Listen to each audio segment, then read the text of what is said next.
जय श्री राम। आज हम स्तुति नंबर 17 करेंगे। मुनि अगस्त जी के शिष्य सुतीक्षण नामक सुजान ज्ञानी द्वारा की गई राम की स्तुति। क्या प्रेम भाव, क्या राम भक्ति होती है, ये तो सुतीक्षण जी से ही समझना चाहिए। तो हम करेंगे स्तुति नंबर 17 अरण्य कांड 10 नंबर दोहे के बाद में। पहले हम सुतीक्षण जी के बारे में बताएंगे, उसके बाद में उन्होंने क्या स्तुति की उसके विषय में। मुनि अगस्त जी के एक सुतीक्षण नामक सुजान ज्ञानी शिष्य थे। उनकी भगवान में प्रीति थी। वे मन वचन कर्म से श्री राम जी के चरणों के सेवक थे। उन्हें स्वप्न में भी किसी दूसरे देवता का भरोसा नहीं था। उन्होंने ज्यों ही प्रभु का आगमन कानों से सुन पाया, त्यों ही अनेक प्रकार से मनोरथ करते हुए वे आतुरता से दौड़ पड़े। हे विधाता, क्या दीन बंधु श्री रघुनाथ जी मुझ जैसे दुष्ट पर भी दया करेंगे? क्या स्वामी श्री राम छोटे भाई लक्ष्मण सहित मुझसे अपने सेवक की तरह मिलेंगे? मेरे हृदय में दृढ़ विश्वास नहीं होता, क्योंकि मेरे मन में भक्ति, वैराग्य और ज्ञान तो कुछ भी नहीं है। मैंने ना तो सत्संग, योग, जप और यज्ञ ही किए हैं, और ना प्रभु के चरण कमलों में मेरा दृढ़ अनुराग ही है। हाँ, दया के भंडार प्रभु जी की एक बात है, प्रभु जी को एक बात है कि वह जिसे किसी दूसरे का सहारा नहीं होता है, वह उन्हें प्रिय लगते हैं। भगवान की इस बात का स्मरण आते ही मुनि आनंद मगन होकर मन ही मन कहने लगे, आहा, भव बंधन से छुड़ाने वाले प्रभु का मुखारविंद देखकर आज मेरे नेत्र सफल हो जाएंगे। शिव जी कहते हैं, हे भवानी, ज्ञानी सुतीक्षण मुनि प्रेम में पूर्ण रूप से निमग्न है। उनकी ये दशा कहीं नहीं जाती। उन्हें दिशा विदिशा रास्ता कुछ भी नहीं सूझ रहा। मैं कौन हूँ, कहाँ जा रहा हूँ, ये भी नहीं जानते। वे कभी पीछे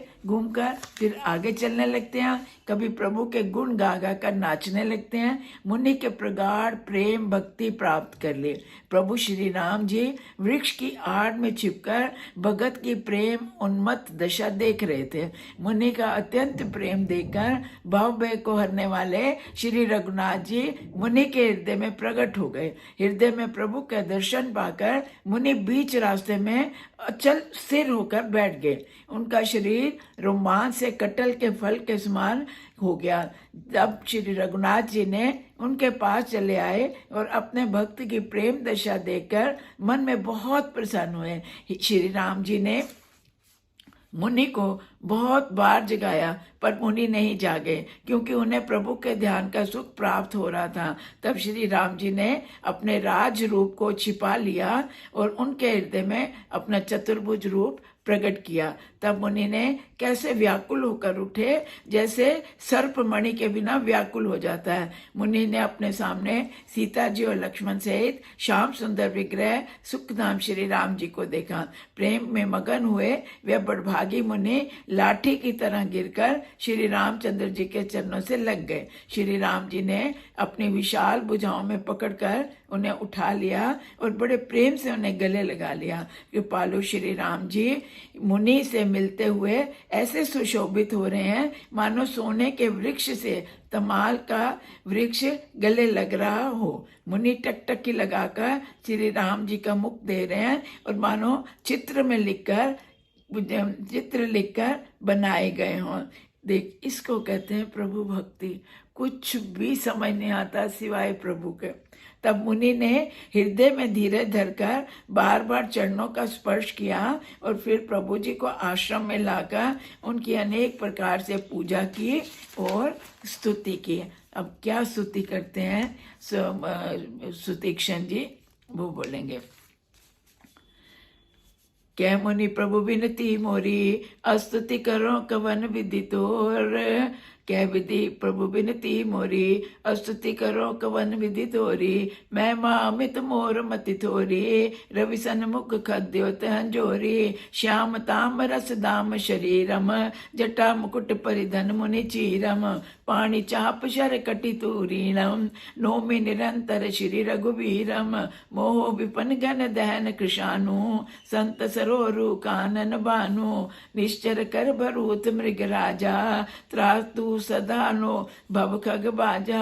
अरुण नयन राजीव सुवेशम सीता नयन चकोर निशेषम हर अधि मानस बाल मरालम नौमि राम उर्बाहु विशालम संशय सर्वग्रसन उर्गादा शमन सुकर्कश तर्क विषादा भव भंजन रंजन सुख दुख सुरजूता त्रात सदा नो कृपा बरूता निर्गुण सगुण विषम रस भूपम ज्ञान गिरा गोतीत मनूपम अमल मखिल मन वद्यम पारम नौमि राम भंजम मई पारम भक्त कल्प पादप आराम तर्जन क्रोध लोभ मद काम अति नागर भव सागर सेतु त्रातु सदा दिन कर कुल केतु अतुलित पुंज भुज ताप बल धामा कलिमल विपुल विभंजन नामा धर्म वरम नर बद गुण ग्रामा संतत शम तनोतु मम रामा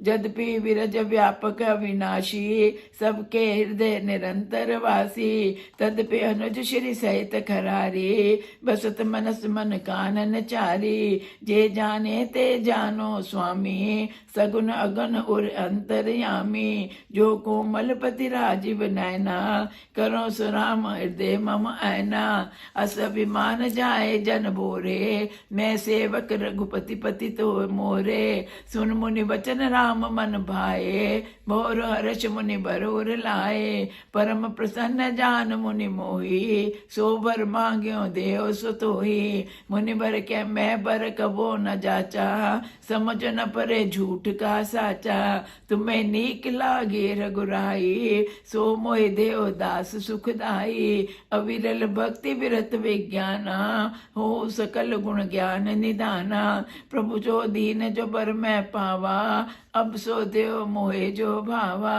अनुज जानकी सहित प्रभु चाप बान धर राम मम ये गगन इंदु इव बसों सदा निय काम सियापति राम जय जय राम मेरे प्रभु राम जय जय राम। अब मुनि की स्तुति का अर्थ पढ़ेंगे। मुनि कहने लगे, हे प्रभु मेरी विनती है मैं किस प्रकार से आपकी स्तुति करूं। आपकी महिमा अपार है और मेरी बुद्धि अल्प है। जैसे सूर्य के सामने जुगनू का उजाला, नील कमल की माला के समान श्याम शरीर वाले, हे जटाओं का मुकुट और मुनियों के वस्त्र पहने हुए, हाथों में धनुष बाण लिए तथा कमर में तरकस कसे हुए श्री राम जी, मैं आपको निरंतर नमस्कार करता हूँ। जो मोह रूपी घने वन को जलाने के लिए अग्नि है, संत रूपी कमलों के वन के प्रफुल्लित करने के लिए सूर्य है, राक्षस रूपी हाथियों के समूह को पछाड़ने के लिए सिंह है और भव रूपी पक्षी के मारने के लिए बाज रूप है, वे प्रभु सदा मेरी रक्षा करें। हे लाल कमल के समान नेत्र और सुंदर वेश वाले, सीता जी के नेत्र रूपी चकोर के चंद्रमा, शिव जी के हृदय रूपी मानसरोवर में बाल हंस, विशाल हृदय और भुजा वाले श्री रामचंद्र जी, मैं आपको नमस्कार करता हूँ। जो संशय रूपी सूर्य को ग्रसने के लिए गरुड़ हैं, अत्यंत कठोर तर्क से उत्पन्न होने वाले, विषाद का नाश करने वाले हैं, आवागमन को मिटाने वाले और देवताओं के समूह को आनंद देने वाले हैं, वे कृपा के समूह श्री रामचंद्र जी सदा हमारी रक्षा करें। हे निर्गुण सगुण विषम और समरूप, हे ज्ञान वाणी इंद्रियों से अतीत, हे अनुपम निर्मल संपूर्ण दोष रहित, अनंत एवं पृथ्वी का भार उतारने वाले श्री रामचंद्र जी, मैं आपको नमस्कार करता हूँ। जो भक्तों के लिए कल्प वृक्ष के बगीचे हैं, क्रोध लोभ मोह मद और काम को डराने वाले हैं, अत्यंत ही चतुर और संसार रूपे समुद्र के तरने के लिए सेतु रूप हैं, वे सूर्य कुल की ध्वजा श्री राम जी सदा मेरी रक्षा करें। जिनकी भुजाओं का प्रताप अतुलनीय है, जो बल के धाम है, जिनका नाम कलयुग के बड़े भारी पापों का नाश करने वाला है, जो धर्म के कवच हैं और जिनके गुण समूह आनंद देने वाले हैं, वे श्री राम जी निरंतर मेरे कल्याण का विस्तार करें। यद्यपि आप निर्मल व्यापक अविनाशी और सबके हृदय में निरंतर निवास करने वाले हैं, तथापि हे खरारी श्री राम जी, लक्ष्मण जी और सीता जी सहित वन में विचरने वाले, आप इसी रूप में मेरे हृदय में निवास कीजिए। हे स्वामी, आपको जो सगुण निर्गुण और अंतर्यामी जानते हैं, वह जाना करे। मेरे हृदय को तो कौशलपति कमल नयन श्री राम जी ही अपना घर बनावे। ऐसा अभिमान भूल कर भी ना छूटे कि मैं सेवक हूँ और श्री रघुनाथ जी मेरे स्वामी हैं। मुनि के वचन सुनकर श्री राम जी मन में बहुत प्रसन्न हुए। तब उन्होंने हर्षित होकर श्रेष्ठ मुनि को हृदय से लगा लिया और कहा, हे मुनि, मुझे परम प्रसन्न जानो, जो वर मांगो वही मैं तुम्हें दूं। मुनि सुतीक्ष्ण जी ने कहा, मैंने तो वर कभी मांगा ही नहीं, मुझे समझ ही नहीं पड़ता कि क्या झूठ है और क्या सच है। अतः हे रघुनाथ जी, हे दासों को सुख देने वाले, आपको जो अच्छा लगे मुझे वही दीजिए। श्री राम जी ने कहा, हे मुनि, तुम प्रगाढ़ भक्ति, वैराग्य, विज्ञान, समस्त गुणों और ज्ञान के निधान हो जाओ। तब मुनि बोले, प्रभु ने जो वरदान दिया वह मैंने पा लिया, अब मुझे जो अच्छा लगता है वह दीजिए। हे प्रभु, हे श्री राम, छोटे भाई लक्ष्मण और सीता जी सहित धनुष बाणधारी, आप निष्काम होकर मेरे हृदय रूपी आकाश में चंद्रमा की भांति सदा निवास कीजिए। जय श्री राम, जय श्री राम, जय श्री राम।